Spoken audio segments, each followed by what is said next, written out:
Hi, everybody. Welcome back to the Aliens and Angels podcast. Since the beginning of 2025, I started off the new year with chapters 1 to 5 of my new book called Transdimensional Meet the New Neighbors. And if you haven't already watched those episodes, please do go back and watch the replay so you can catch up on this important information. So today we're going to continue to read and discuss part 2, chapter 6, which is all about my orientation process. And for those of you who've already purchased your copy, please feel free to follow along and add your comments and ask me questions arising from the content. And if you do not own your own copy, the links for both the Kindle and the paperback versions are featured below in the description. All of my links are featured below, and I want to thank you in advance for liking, commenting, subscribing, and please do share this content with your friends. And I'm very happy to announce that channel memberships are now available, so you can help to support my work and my channel and also take advantage of my perks. And before we get started with chapter 6 on orientation, I want to tell you that I'm also very happy to announce I have added some 35-page PDFs to my website, and I put the link in the live chat, and of course, the link is below in the description. And if you go down the list of links you find the one called Inspired Images, and you click on that, it will take you directly through to the PDFs. So what these PDFs are of is, as you probably already know, there are images within both of my books, and but they're in grayscale, and some of them are not very big. So here's an example from today's chapter. That's my buddy that I'm going to be talking about today. So what I have done is created these beautiful PDFs that are full-size images, and they're in full color. And you can download them from my website and collect them. I've got all the images, well, pretty much all the images from the book we're going to read from today, Transdimensional Meet the New Neighbors, is available. But I've also included a PDF of bonus images. So these are the 35 images that are not contained in the book, but are part of the subject matter of my book, in case you want to download those. And then, of course, for my latest book, Transdimensional 2, Meet the Greys picture book, it's full of so many different images. Here's some of the hybrid children, and it's got so many images of the Greys. Now, these are not original artwork, and they are also not photographs. They are AI generated. So I worked with AI to create these images. And so there's over 250 pages of full-size images, but again, they're in grayscale. So if you go to my website, I have already made available a PDF of full color, full-size images for the gray males, for the gray females, and for the gray children. So next, so you might want to check back with my website, because the next PDFs that I'm going to have available are the hybrid children, human-looking grays, and of course, what I affectionately call the Grays family photos, which is little families, and they're actually kind of adorable. The purpose of the second book is to help people overcome their fears of humanoids that don't look exactly like us. And I think this is really important at this time, because I think that the ET presence is going to escalate until it's beyond debate. And we're going to know that we're not alone. Well, most of us already know that, but the whole world will know that we're not alone. that there is an ET presence, and we need to get used to sharing space with beings that don't look exactly like us. And so that is the second book. But the first book is my actual true story adventures with extraterrestrials that I classify as transdimensional contact.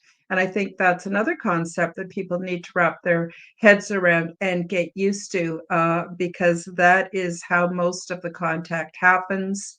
Um, Things are not done in a linear way, the way we have taught reality is structured. It's not. It's very transdimensional. And when you get more into quantum physics and simulation theory, you get to understand that more and more. I just want to give a quick shout out to Denise. Thank you so much for joining me today. And without further ado, I'm going to start reading from chapter 6 so that you can hear all about my orientation process. So, like I said, the links to my books, both the Kindle version and the paperback version, is available in the links below. So, I'll just start reading. Chapter 6, Orientation, from page 89. I don't remember how I got there, but I suspect it was via corporeal bilocation, by some kind of non-local fleshly experience, or maybe I was actually physically there. I can't say for certain. Try as I may, I don't have any recollection of being transported in any way to the big ship. So basically, oh, Denise. Yes, Denise. Sorry, I'm going to interrupt my reading. Denise won one of my books from Rob Khalil at Typical Skeptic. I donated 3 copies of my book to do a fundraiser for him. So that means that Denise made a donation and her name went into kind of a lottery. And she has got a book coming. So I'm really happy about that. Whoops, losing my cards here. Okay, so getting back to, I don't know how I got there. Seriously, try as I may, I don't remember how I got there. I was just there. That's all I really know. And I know I was there physically because of the kind of experience that I had. My first memory, I was in a large room without much in the way of furnishings. At one end, there were a few round tables and chairs that appeared as though they were seamlessly attached to the floor. I sensed that this was some kind of a reception area. There were other people who looked like me, but there were some subtle differences in our appearance. So I suspected these people might be off-world beings and not from the earth. Most congregated in small groups, and some shared common language that was unfamiliar to me. I seemed to be the only one who spoke English. As we shared the same easygoing mood, relaxed stance, and vibe of light-hearted cooperation, but it seemed that we knew we were there for a purpose. Also present were 2 large, very tall men who stood at attention at each of the 2 outermost walls at opposite ends of the oddly shaped room. And at first, I thought they might be guards of some sort, even though they were not wearing uniforms. They stood very still and they did not talk to us or interact with us in any way. They just stood there motionless. But I did notice they were casually watching us. I saw no doorways, so I knew that I could not explore further than the room that contained me and the others. I held the strong feeling that I was there for a reason, and I verbally asked one of the guards, "When will we get started?" But he didn't say anything to me, and then I sensed his answer inside of my mind. Telepathically, he indicated that I needed to be patient and it would be soon. I said, "Okay," out loud and returned to the small group of people. I walked around the room and noticed a few strange things. The walls were very soft as I reached out and touched one. As I gently slid my finger down a section of the wall, I saw and felt little ripples as though it were responding to my touch. The room was very well lit but there were no lights, lamps, or any noticeable light source. The floor was made up of the same soft feeling material as the walls, which seemed to me as though made of some type of leather. I felt neither warm nor cold. The temperature was just right. I tried to say hello to some of the people, but it was obvious that we used different languages and communication styles, so we could not hold even a simple conversation. Feeling a little restless, I just went ahead and set things up to teach the group how to play floor hockey with a crumpled up paper like beverage cup that I used as a puck. As I kicked the debris down to one side of the field, the group caught on quickly to my nonverbal instructions, and we had a great time laughing and kicking this piece of refuse around between two goals. Our game was suddenly interrupted because, to my surprise, one of the outer walls formed a large arch shaped opening, and the small group of solemn beings entered the room. There were no scary looking beings among them, just humanoids that looked very close to human in appearance. These were and are people. When both walls formed doorways, it was time to start our orientation to the big ship, their culture, and the pre-settlement projects. Not that I understood this at the time. Later, one of the resident ETs took me aside and telepathically shared with me that they really didn't expect us to come together socially to play a game so soon. They were surprised by this and told me that they really value my initiative and team building skills. They think highly of this trait, and I felt pleased, but was not surprised that I understood him so easily and effortlessly. So, yeah, that was how I found myself there. I just found myself there and kind of did what I would do in any circumstance like it. It was pretty interesting. The interesting thing too was I didn't feel confused. I didn't feel frightened. Like I knew that I was in some freaky new environment, but I was not afraid, not at all. And neither was anyone else in the room.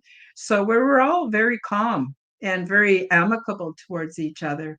Just want to take a minute to say hi to Tony Ann. Hi, Tony Ann. Nice of you to join us today. So I'm reading from my book, Chapter 6, Orientation, and I'm on page 90. So then I met my buddy. We were obviously there physically, as I could see others and myself as whole beings. I felt like me. And the first thing we did was participate in a walk-through full body scan, a complete image of everything inside of us, including our genetic code, what we look like on the inside and outside, our energetic frequency, our state of health, etc., was thus recorded into their database. This tubular scanner was about 20 feet long and about 8 or 9 feet high.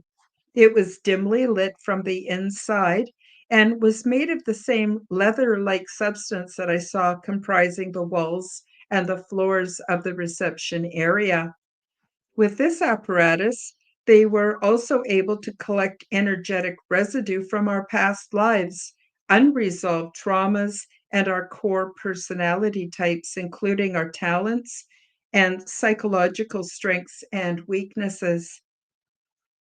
The initial full body scan also collected the data needed for successful identical and generic clone implantation later, when we would come aboard etherically or through consciousness transfer and be in need of physicality.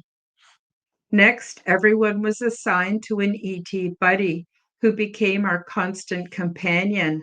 This being to which I was assigned kept no secrets and harbored no deception, so I felt very relaxed and comfortable with her. Our buddies are our attendants for as long as we wish and until we adapt and feel completely comfortable in our new environment. They soon become our close friends who we keep even after we no longer need their aid. The residents do their best to match us with beings who look closest to our appearances. My buddy was about 6 feet 4 inches tall, with long legs that came up to about the top of my hips, and I'm 5 foot 6 inches tall. She had long, slender arms, hands, and fingers, and her fit torso was about the same length as mine, but her neck was longer and her head was larger than mine. Her skin was very pale with a slight teal tone, and her hair was short, orange in color, and had many short tufts that swirled about her scalp. The effect of her hair reminded me of the fur pattern of an Abyssinian guinea pig. So I don't know if you guys are familiar with an Abyssinian guinea pig. You can look it up online, but they basically have all these little swirls and cowlicks all over their body. And it's a very interesting pattern. And my buddy had very similar pattern to this with all these swirling tufts all over her head. But she was actually very beautiful. She was beautiful, with a narrow nose, brown eyes with gold highlights, and a narrow jawline. Once I had the chance to get to know her a bit, she showed me her tongue, which was longer and thinner than that of humans. She indicated that this physical trait was a genetic carryover from her ancestors, who once lived on a planet where they used their tongues to access nutrient from large, colorful blossoms. So I didn't say so in the book, but when she showed me her tongue, she could roll her tongue, much the way we can, or at least most of us can. And her tongue formed like this long, narrow straw. And that's what they used to dip into these huge blossoms and extract like a nectar from them. And that was one of their main food sources. So that's why she had that trait to her physical body. It was interesting, very interesting. Her name could be loosely translated into English as Peaceful Blossom Narrow Tongue. She wore a lightweight orange poncho looking dress that fell to her mid calf, and she also had several metallic bracelets up both arms, and sacred symbols were tattooed to the tops of her feet. She was really beautiful, gentle, and patient. Her feet were narrow and longer than that of most human women, and she wore flat, boot like slippers that matched her dress. One of the buddy's tasks is to inform new visitors about what to expect, what we will be experiencing, how to go about things, and answer any questions we might have. I had lots of questions and a few concerns. The buddies are always respectful to our wishes, and when we are ready, we were given alone time and privacy when we wanted it. On that first day, she motioned for me to follow her, and as we walked down several ovoid-shaped corridors, I noticed that I could feel and see within my mind's eye glimpses of what she was thinking. Very softly at first, but soon I realized this was how she would communicate with me. Her vibe was soft, soothing, and very reassuring. Soon she stopped, turned to the wall, and a doorway opened up to grant us access. Just checking the chat to see if there's any questions or comments. Nope, not yet. My quarters. The room was oval in shape, about 12 by 10 feet in length and depth, and there was nothing in there, or so I thought. She looked at me, and I saw in my mind's eye the image of someone sleeping on a pad. I imagined how I liked to sleep, and as she turned away from me, out of the bottom of the wall formed a mattress-like object on a platform, a little longer and wider than myself, and about the same shape and size as the image as I had beheld it in my mind's eye. She motioned for me to lay down and see how it felt. It was very comfortable, and she could tell from the way my body began to relax that it was just right. At this point, I just knew that this space was to become my quarters. It would be a place where I could come to sleep, groom, or be alone, or just get away from it all and spend time processing my experience. My buddy could tell that something was bothering me, and she motioned for me to share with her my concern. I thought about it and felt the emotions I was feeling, and she picked up on it right away. I had not planned to be here, and I had responsibilities at home. My kitty would miss me, and she needed to be fed and loved. Who would look after her since nobody knew that I was away? She laid a gentle hand on my arm and telepathically reassured me that although I was to be there for several days or weeks of their time, I would also wake up in the morning back at home, and it would be as though I had never left. Apparently, there is a time dilation while I am aboard the big ship. I saw her imagery so clear in my mind's eye that I immediately relaxed and decided to see how things were to go in this place that I called here. Next, she pointed to another blank wall, and something like an oval box came forth out of the wall. It had a few pull out drawers that were empty. Later, I would use this piece of furniture to receive and store my 3D printable creations like clothing, accessories, and other necessities. I will share with you more about this in the next chapter. By this time, I had to urinate, more evidence that I was actually there physically. My buddy knew right away, and with a big smile, she revealed a self assembling doorway that led to the washroom. Details about the washrooms were shared in Chapter 5. She then demonstrated how to activate the shower, lighting, water dispenser, and shelving unit. After a while, we left my room, but before going anywhere, she indicated that I should mark the place for my door so that I would remember where it was located on that floor. To locate my room, I would eventually use my tablet to access the floor plan, but I didn't know how to use it at this point. I imagined a bunch of yellow and red roses, and the image appeared out of nothing on my now dematerialized doorway. And this was how I recognized my room when I returned. What happened next? After I met my buddy and established my quarters, we went for a walk to check out the other things that I needed to become familiar with on my level of the big ship. She showed me the public baths, the areas where I would socialize with others, relax, and share in food preparation and consumption.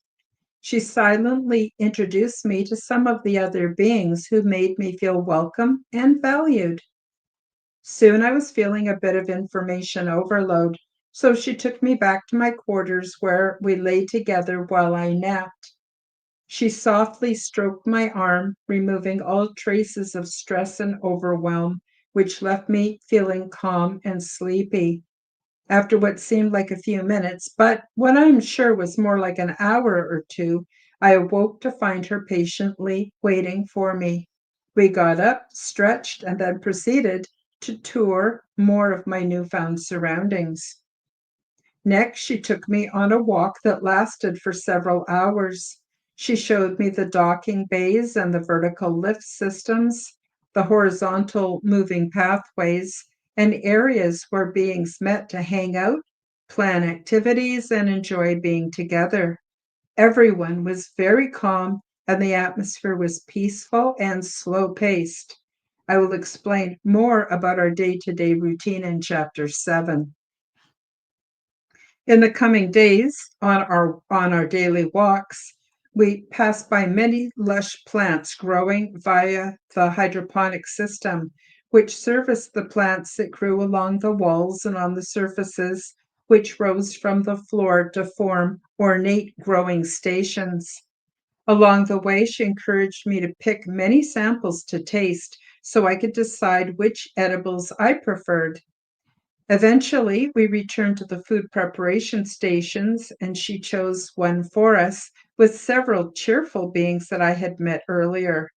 They were busy using various cooking and chilling elements after having chosen a few different containers and utensils, which were produced within the shelf-like cabinet halfway down the food preparation station.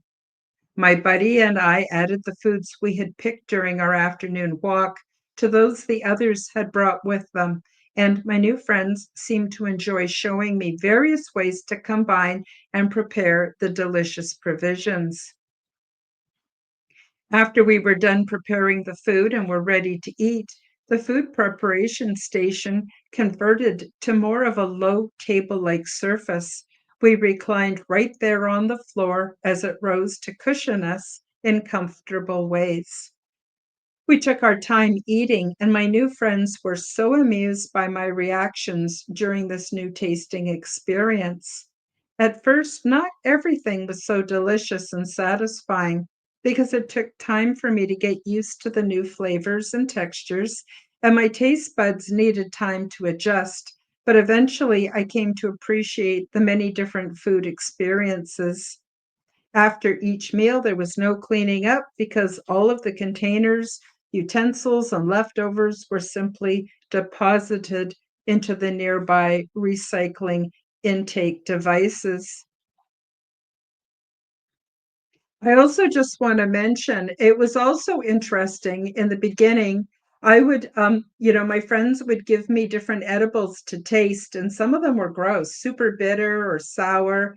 And it was interesting that when they combined them with other plants, it changed the flavor completely and made them much more enjoyable. So that was an incredible learning experience, and more about that in chapter 7. Soon after this first meal, my buddy escorted me back to my quarters for some alone time. She gave me my first tablet and showed me how to design and order my clothing for the night and the next day. I was fascinated by the process. Anything and everything I could imagine appeared as a 3D holographic representation hovering above my screen. I could wave my hand to flip in one direction to produce more images that were similar, or wave my hand in the other direction to flip to images of objects and things that were different. Later, I discovered that I could do this without waving my hand once I became more familiar with how to control what I saw by just using my thoughts and my desires. Remember, the ship is telepathic and the ship is conscious. And so after didn't take too long, I was able to communicate directly through my tablet to get what I wanted, and I didn't have to flip this way or that way or do any of that anymore. My buddy left me alone for a while, and the time passed quickly as I chose my pajamas for the nighttime sleep cycle and pajama-like clothes for the next day. These colorful items looked very comfortable on the tablet's holographic image of myself. Soon after, I checked one of the drawers in my bedside bureau, and there they were, waiting for me as if summoned by magic. By this time, I was tired enough to sleep. My buddy had returned, and we laid down to fall into a slumber for the nighttime sleep cycle. So that was basically how it went for me that very, very first day. Oh, look, we got a few more people joined us. We've got Woo Riders DG, welcome to the show, and Tennessee, Kentucky Bigfoot, always a pleasure. So I'm reading from, for those of you who've joined us a bit later, I'm reading from chapter 6, my orientation, and telling you all about how that was the first day and how things went over the next couple of days. So let's see, we're on page 94. Yeah. Training begins. In the morning of the very next daytime cycle, we were given orientation information, which we accessed through our tablets. These were very similar to the tablets we use here on Earth, except they look like thin, clear resin rectangles with rounded edges and without any buttons or ports. As I mentioned earlier, they project flat on the screen or as a holographic image floating above the screen. And there's also, as I mentioned earlier in the book, a telepathic interface. So to tell it what you wanted or wanted to access, you just thought about what you wanted or desired, and kind of like a magic genie in a lamp, it would just produce whatever you needed. All data is stored on a cloud-like system, which is actually part of the consciousness of the big ship. We have access to all the knowledge from this cloud, and with the use of our tablets, and later when we're ready, with the virtual headsets. The tablets are also used to navigate the interior of the big ship and for educational information required for upcoming learning and work opportunities, as well as for entertainment and for gathering data and experiences while down on the planets in the upcoming future. I soon found out that eventually, once we develop our telepathic skills and they become stronger, we will be able to communicate directly with the consciousness of the big ship. As mentioned before, we communicate via telepathy. Emotions, feelings, and mental images, along with physical gestures and facial expressions. Sometimes some of us newcomers use communication technologies until we have mastered the skills of telepathic communication and psychic shielding. I chose not to use the implant because I wanted to practice my new skill without training wheels. I just call them training wheels. That very afternoon cycle, my training and telepathic communication began as part of the orientation phase of my visit. After returning to my quarters, my buddy gave me a device that looked like a narrow plastic headband with small flat circular buds that rested on my temples. The band only circled the back and the sides of my head, but terminated at my temples and did not cover my forehead. She showed me how to wear it and motioned for me to get into a comfortable position upon my bed. And then she indicated that I should rest for a moment and then express the intention of learning to communicate telepathically. This was the first time I used the virtual reality headset. So, as I mentioned before, there's no big goggles, nothing covers your eyes. You don't use your eyes. You close your eyes and you go into the portal of your imagination. And the virtual reality headset connects you to the consciousness of the big ship. And you have what feels like a lived actual experience, but it's actually happening within the mind's eye. I followed her instructions as she had indicated and was delighted to see within my mind's eye the images of common objects from my life back on Earth. The first image I saw was of a simple circle, and I held that image in my mind's eye for about 3 seconds, and then I was rewarded with what felt like a warm virtual hug. Through trial and error and the pleasing reward system, I learned how to receive and project simple two-dimensional images. My basic training had begun, and I spent considerable time every day in my quarters, either sitting cross-legged or lying flat on my back on my bed while I practiced with my headset. Okay, I've just had a kitty cat jump up and join me. I hope he's going to behave and not start pussyfooting on my keyboard. So we'll see how this goes. We're on page 96 now for those that are following along. The goal was to keep the provided image in my imagination for 3 seconds, then 6 seconds, and later for 9 seconds, while having no other thoughts, emotions, or feelings about the image. These simple two-dimensional images were from my experiences back on Earth in the beginning, but in later days, they included objects that I discovered. Get out of my water. Come on, shoo, shoo. No, you're not drinking my water. Sorry, guys. We got pussy. No, we got pussycat interference. No, get out of my water. Oh boy, where was I? Um, these simple two-dimensional images were from my experiences back on Earth in the beginning, but in later days, they included objects that I discovered while aboard the big ship. At first, the objects were stationary and simply presented a circle, a square, a triangle, but later they took on more complexity with 3 dimensions, a sphere. Get, okay, that's it. Get. Go on. I had it. Sorry, guys. We got we have pussycat interference here. Yeah. Oh, Tennessee, Kentucky Bigfoot gets it. Yeah.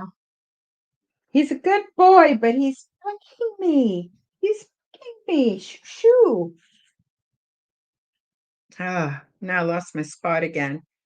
So basically, at first, I was given two-dimensional objects like a circle, a square, a triangle.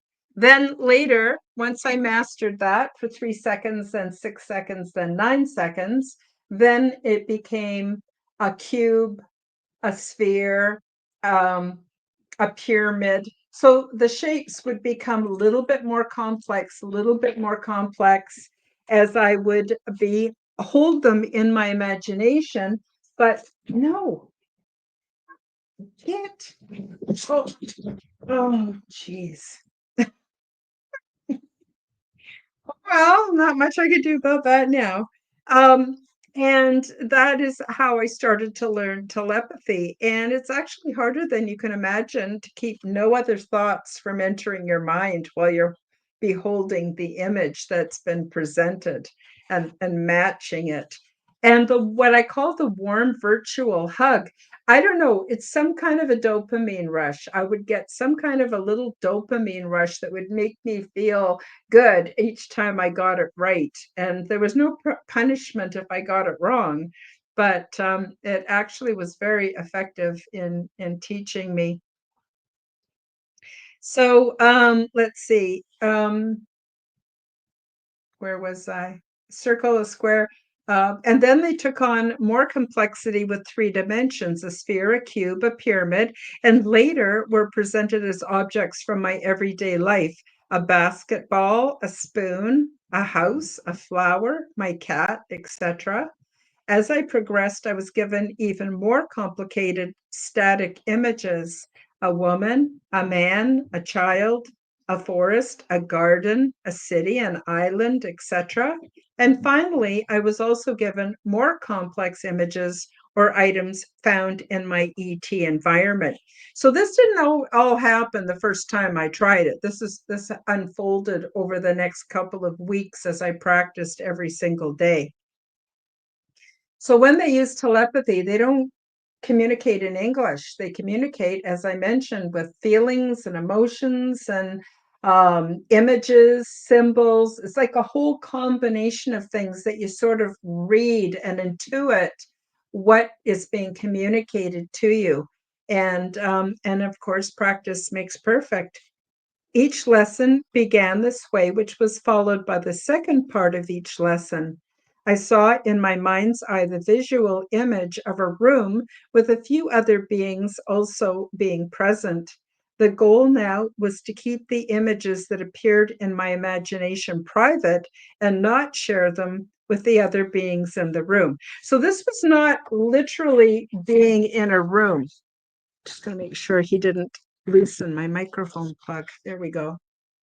This was all within the mind's eye, and but it feels like a real, actual being in a room with other beings. It feels like the real thing, but it's virtual and it's very, very effective. At this point, and so what I was supposed to do was the images that I had learned to communicate with the consciousness of the big ship in my telepathy training, I was then tasked to imagine them, but keep my thoughts private, not share them with the other beings that were in this virtual room. At this point, I found this to be impossible. I found it easiest to receive images and messages, and with some concentration, I was able to project images and feelings, but in a sloppy manner. However, keeping my images and feelings to myself was indeed difficult. While using the virtual headset, the people who appeared to be in the room with me would simply smile and raise a hand each time my imaginings leaked out and were perceived by some or all of them. It was like learning to whisper when I was used to shouting.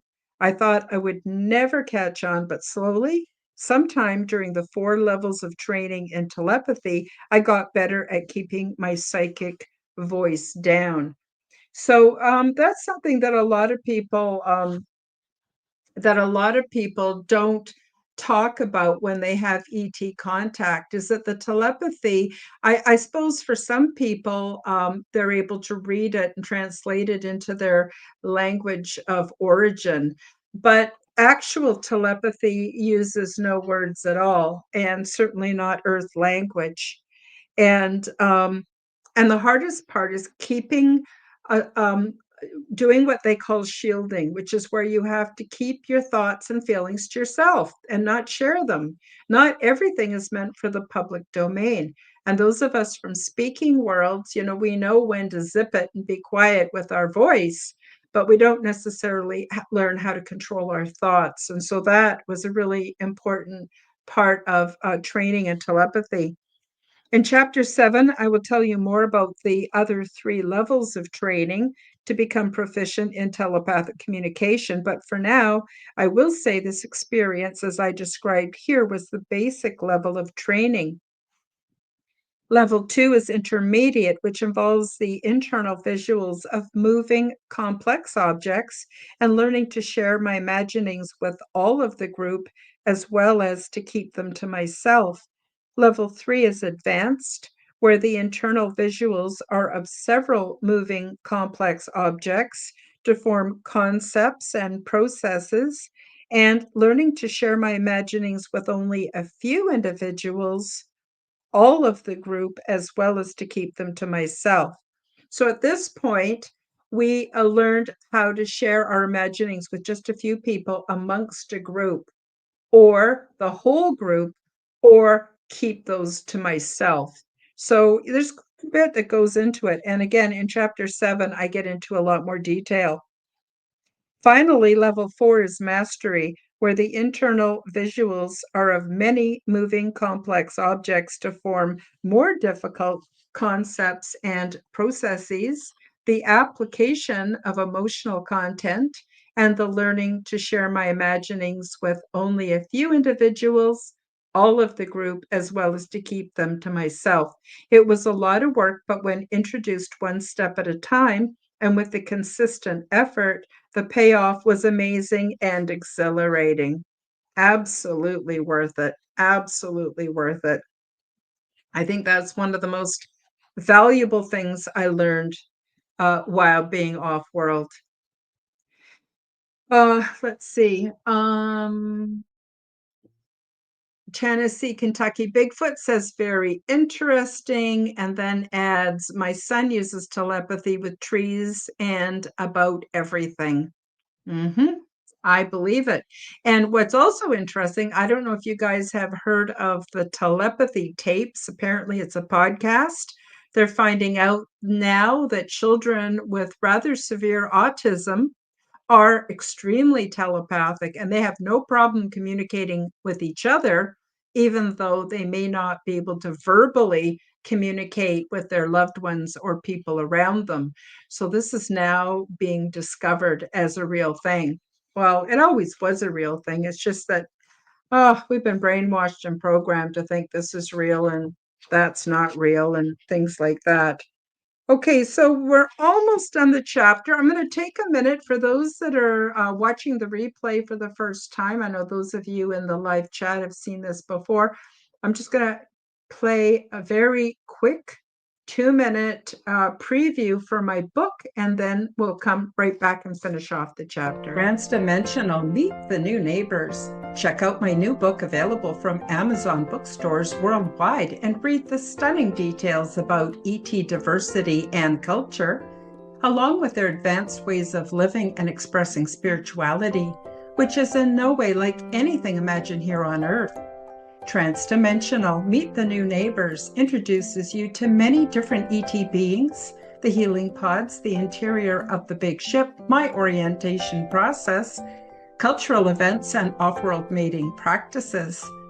When I tucked myself into bed for the night back in 2014, I had no idea that I would be transported to the big ship, meet many different extraterrestrial races of beings, become well acquainted with their culture, and visit numerous interesting worlds.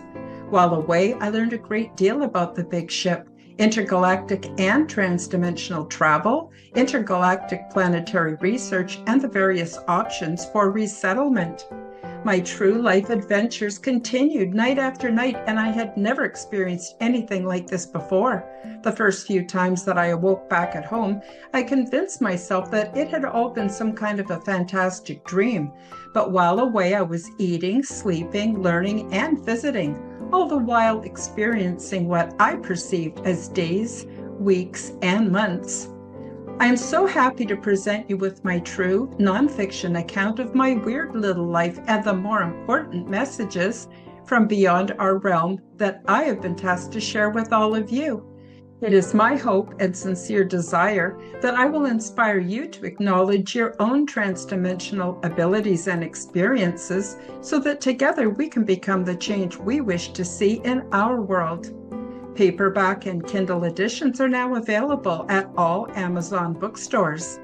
Go to the Amazon website, select the bookstore or Kindle store, and enter Transdimensional, Meet the New Neighbors by Karen Holton. The Audible version is coming out soon. And we're back. I just want to display this. Tennessee, Kentucky Bigfoot says, my sister was deaf. As kids, we developed our own language. They had to separate us. We still have that language. It's not words, it's like a knowing. Absolutely. And that happens quite often amongst twins. They will develop their own language. So ways of knowing. There's so much more to reality than what we've ever been taught. So it's nice to be discovering it now. So I'm just going to quickly get on and finish off the last couple pages. Page 97, more orientation details. Orientation also includes the introduction to and the use of the healing pods, which heal our physical bodies and etheric, energetic bodies as well, as allow us to detoxify and become physically comfortable in the big ship's environment. Healing pods can also be used to prepare us for the unique qualities needed for the upcoming planet that we may be visiting. We become adapted this way to the new gravity, available nutrients and textures of foods, oxygen content of the atmosphere, etc. As mentioned in Chapter 5, they look like cylindrical tanning beds, but they're bigger, and the process is not invasive, but is very comfortable and pleasurable. The big ship is an orientation ship, which serves just this purpose. It gives us a first contact point, options for training, transport closer to new destinations, access to exopolitical ambassador gatherings, etc. It also provides us with technologies like the virtual headsets and tablets, so we can spend the necessary time exploring virtual learning environments like classrooms. Waking up at home. After what passed like a few weeks on board the big ship, I awoke from my nighttime sleep cycle to find myself once again back on Earth in my own bed. I felt totally disoriented as I greeted my kitty, fumbled for my eyeglasses and got up from my bed. Over and over again, I asked myself, was I dreaming? My time aboard the big ship felt more real to me than my own everyday life. When I realized that I was back at home, I felt a mixture of relief and disappointment. I checked my phone to see the date and found out that it was indeed the very next day. How could this be possible? I remember being told that very first day of my orientation by my buddy that I would wake up at home and it would be the next morning. And I marveled at this memory. I had never experienced anything like this. And as my day progressed, I convinced myself that it had all been some kind of a fantastic dream, and I did not expect to experience this ever again. Yet, as I returned to my bed that night, I felt a ripple of excitement as I pondered that I had somehow slipped into a new form of dream state and wondered what my future night slumber would bring. Later on in my ET adventures, I learned that there are millions of people here on Earth who experience similar contact. I learned about terms like interdimensional and transdimensional, and that my adventures are far from unique. You might be wondering, why don't more people remember their experiences?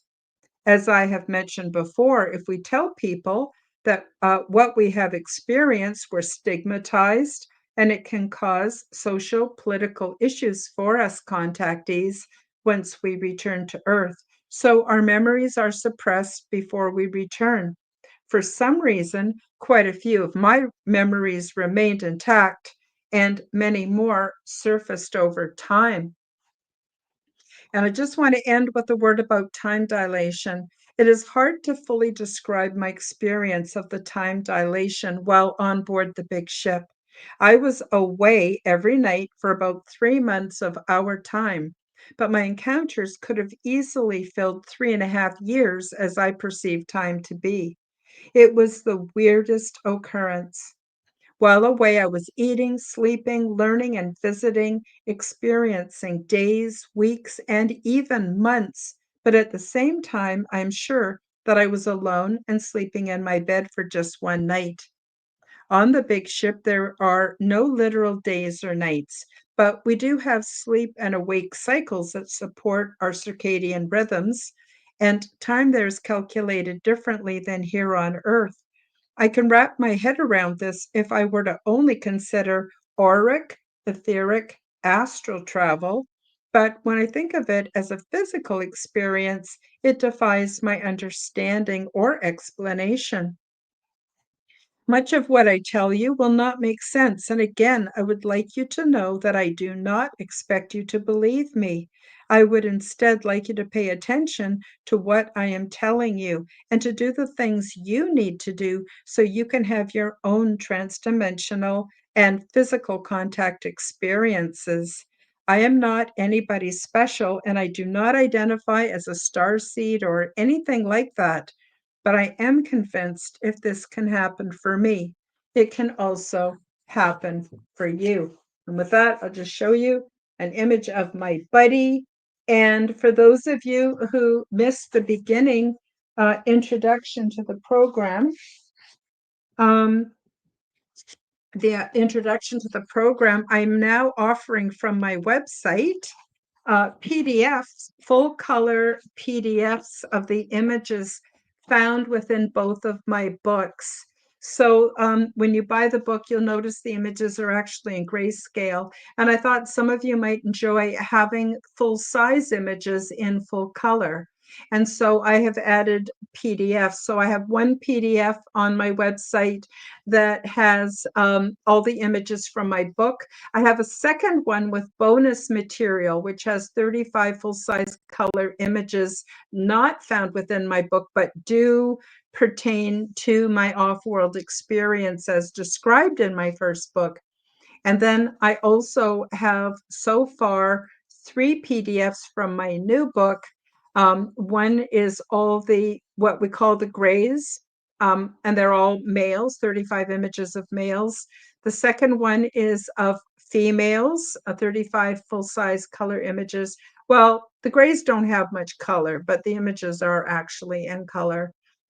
And the third one is the children of the grays. And so in the links below this video, you will see a link called Inspired Images. Or if you scroll up in the group chat to the beginning, you'll also see the link that I posted in the live chat. And you can go to the inspired images found on my website under the shop tab and take a look at some of these PDFs that are available so that you can own full size, full color digital copies of the images.